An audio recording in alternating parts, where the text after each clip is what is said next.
caso con mi persona y permítame, señor presidente, se han difundido y han estado en comentarios públicos una supuesta contradicción entre esta defensa y unas declaraciones públicas que yo habría hecho la semana pasada.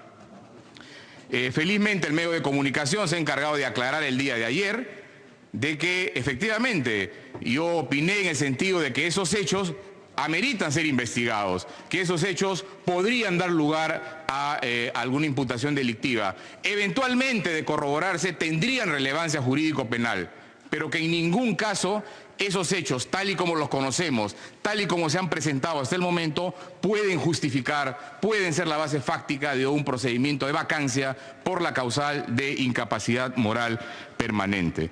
Por lo tanto, señor presidente, no hay ninguna contradicción entre lo que he venido opinando y lo que vengo a exponer hoy día a la representación nacional. Ideas a debatir, a proponer para que ustedes debatan esas ideas, ¿no es cierto?, en torno a esta situación de la vacancia presidencial por incapacidad moral permanente. Creo en los parlamentos democráticos se caracterizan por un debate racional en el sentido de que es un debate siempre en el marco de la Constitución. Por supuesto que esto es un foro político, fundamentalmente político, pero la política en los modelos de democracia constitucional no puede hacerse al margen de la Constitución y peor aún en contra de la Constitución. La política y las decisiones políticas tienen que encauzarse en los parámetros constitucionales y eso es lo que vengo a proponer, un debate, unas ideas en el marco de la Constitución para tomar o para que ustedes, señores representantes de la Nación, tomen la mejor decisión posible. Supuesta relación del presidente de la República con la contratación del señor Cisneros, ¿no? Estos hechos vienen siendo investigados por la Fiscalía, son hechos que están todavía en tránsito de aclaración, en tránsito de investigación, por lo tanto, son hechos que no todavía constituyen o no arrojan un resultado o una conclusión definitiva. El segundo grupo de hechos tiene que ver con que el presidente habría mentido sobre su vinculación, esta supuesta vinculación, y la supuesta relación con el referido personaje. Pero estos hechos tampoco son hechos que son incontrovertidos, son hechos que seguramente se incorporarán a las investigaciones porque, de corroborarse, tendrían relevancia penal. Y ojo, con atención a esta manera de expresar que es exactamente lo que está ocurriendo. Están en proceso de investigación, no son hechos conclusivos, son hechos que están precisamente en una fase de corroboración. Y el tercer grupo de hechos tiene que ver con que el señor presidente de la República habría utilizado el aparato del Estado para obstruir investigaciones a nivel fiscal o en sede congresal. Estos hechos también, de corroborarse, el mandato es alejarlo definitivamente del cargo. Eso solo puede hacerse sobre la base de hechos definitivos, de hechos institucionalmente corroborados y acreditados, no sobre presunciones, no sobre hechos que están en una fase claramente de investigación. Son hechos que no han adquirido certeza, por lo tanto. Desde que se comenzó con la difusión de los audios, todos los días salen nuevos audios, todos los días salen versiones contradictorias, todos los días se desmienten los contenidos, todos los días se dan explicaciones en torno a los contextos en los que habrían sucedido, todos los días se dan explicaciones en relación con las motivaciones de estos hechos.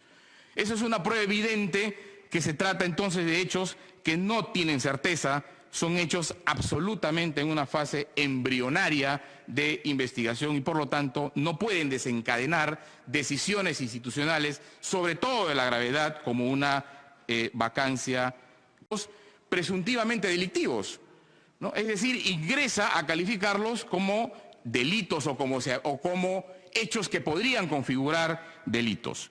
Y entonces en ese momento, señor presidente, ingresan a tallar otras razones adicionales.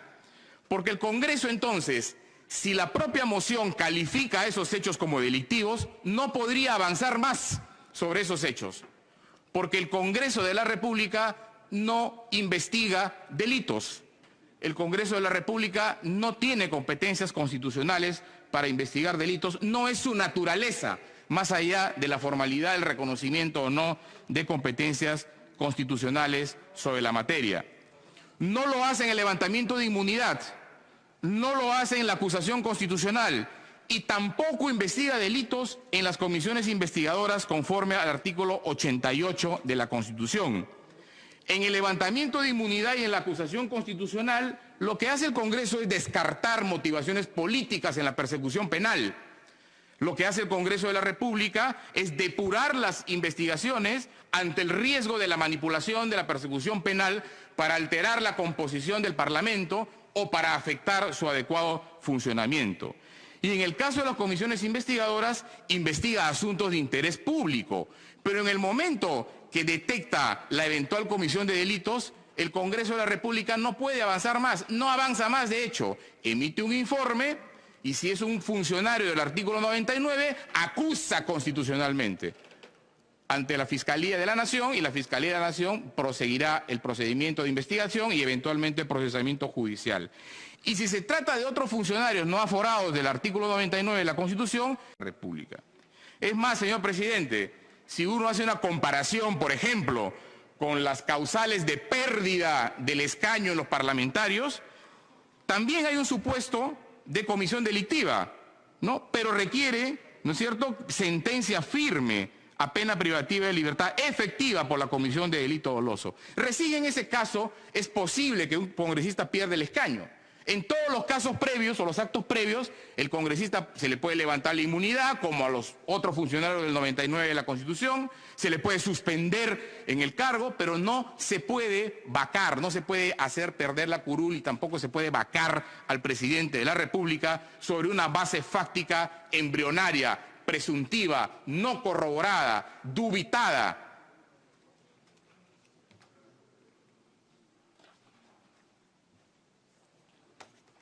Ahora bien, esto en relación con los hechos y su relación y su calificación como delito en la moción que desencadena este proceso de vacancia. Sin embargo, señor presidente, el proceso de vacancia también tiene otro grupo de problemas que afectan su validez y que tienen que ver con el debido proceso. El debido proceso, ya desde hace mucho tiempo, que integra la comisión, ¿no es cierto?, sin el consenso de la comisión, sin pasar por el procedimiento de la comisión, revela unos audios, ¿no es cierto?, como supuesta evidencia incriminatoria contra el presidente de la República. No me voy a detener acá en la veracidad o no de esos audios, eso es materia de investigación, pero voy a hacer un análisis externo de esta situación, es decir, voy a mirar desde el enfoque que cualquier tribunal constitucional, que un tribunal internacional vería un caso como este si es que tiene que ser sometido a su consideración. En primer lugar, son audios de autenticidad incierta, tanto en su origen como en su contenido. Ya he mencionado yo los problemas que tienen estos audios en relación con su autenticidad. Peritajes, ¿no?, que no respetan o no han transitado por causas institucionales, ausencia de posibilidad de cuestionarlos, ausencia de pericias de parte, negación de autoría, luego se asume que se grabó, luego se niega el contenido, es decir, son una base fáctica que evidencia una total incertidumbre, un material, ¿no es cierto?, que en cualquier proceso o procedimiento al que se someta, inmediatamente podría ser tachado, ¿no es cierto?, como inválido por no ofrecer las garantías necesarias. No estoy diciendo, ojo, que sea prohibido la presidencia. Existe pues un grave problema en la forma como se ha iniciado este procedimiento como consecuencia de la manera en la que se han publicitado estos audios cuyos contenidos pretenden derivarse incriminaciones al presidente de la República. Por lo tanto, señor presidente, hasta la fecha no se sabe cómo y cuándo llegaron esos audios a manos de la persona, del congresista que los expuso. Existen discrepancias procedimiento de autenticación es incierto, no se sabe. No se sabe si los protagonistas de esos audios fueron llamados a convalidar o no su versión sobre los mismos. Ya vemos que se han difundido cartas notariales en uno y otro sentido. Por lo tanto, es evidente que estos hechos requieren una necesaria probanza y corroboración para que puedan seguir o para que se pretenda desencadenar consecuencias definitivas de estos audios, como ya señalé.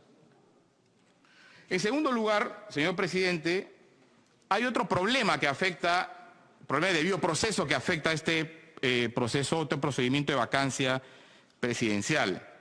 Y tiene que ver con un mandato del reglamento del Congreso de la República. El Congreso de la República exige que para tramitar un procedimiento de vacancia se establezcan los fundamentos de hecho y de derecho que sustentan esta causal de vacancia. Es una condición indispensable para poder ejercer la defensa. Yo tengo que saber qué cosa se me imputa y respecto de qué norma, ¿no es cierto?, de qué norma estoy transgrediendo, qué directiva, qué principio estoy transgrediendo para poder defenderse de ese tipo de delitos.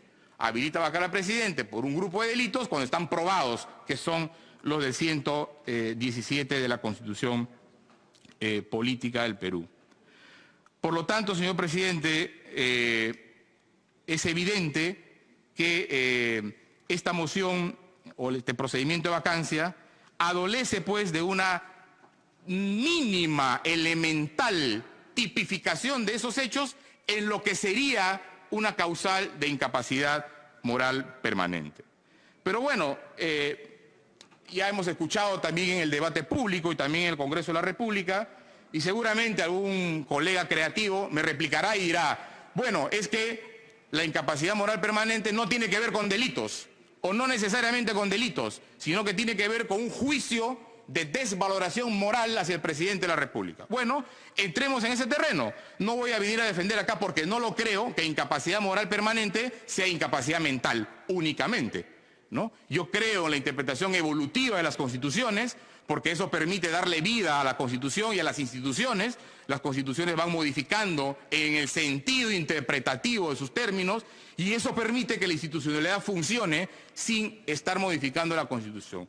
Y creo que este caso de la incapacidad moral permanente es un caso en el que precisamente de manera razonable uno puede decir ya no puede estar radicado esto única y exclusivamente en la incapacidad mental. Pero eso sería una interpretación contraria a la sistematicidad, al espíritu, al fundamento de la institución de la vacancia presidencial. Por lo tanto, insisto, interpretación restrictiva y extrema ratio. ¿Qué significa extrema ratio?